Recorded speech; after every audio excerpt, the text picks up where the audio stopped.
The early 90s saw some iconic and great video game characters, but somehow there was still a void. We needed an action hero that was so badass that he would single-handedly defend Earth and not only emerge triumphant, but would somehow make his worst enemies bow down in disgrace. It's time to kick ass and chew bubble gum.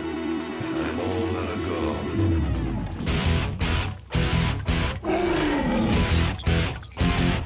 Bitchin'. You wanna dance? Let's rock. Yes, the gaming world needed someone confident, physically fit, full of himself, and still be the dude that all the men wanted to be and all the ladies wanted to be with. I'm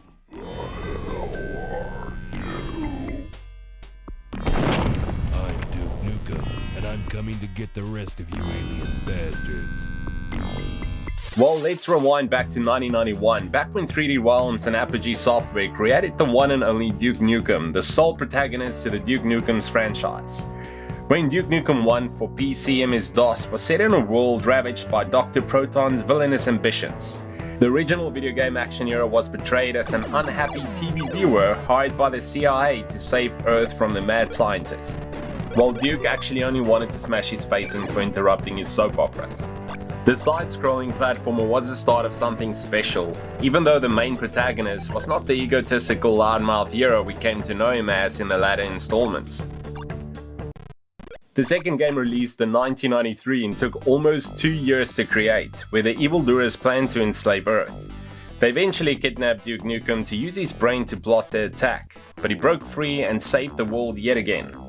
The character's personality more than anything started to shine through, where he began to evolve into the more traditional action hero.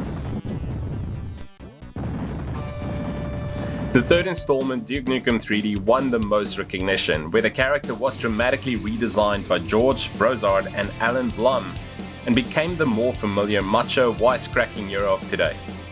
Duke Nukem 3D revolutionized shoot-'em-up 3D violence in 1996 and became one of the top-selling video games ever. Damn, those alien bastards enough game for shooting up my ride.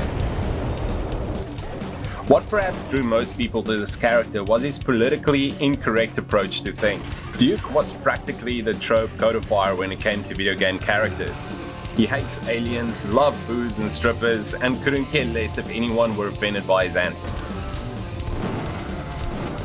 I played this game so much as a teenager and I only have fond memories playing this game with my cousins. You know, heading to the Red Light District strip club.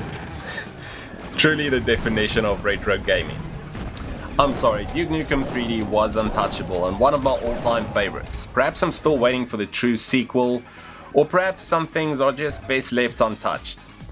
Doesn't matter, we'll be hopeful though, even if it does take forever. This Retro Rewind is us giving thanks to this fearless hero that not only remained badass but also saved Earth over a dozen times, smashed enemies with no apologies, and gave many of us timeless memories. Yeah, his name was Duke Nukem.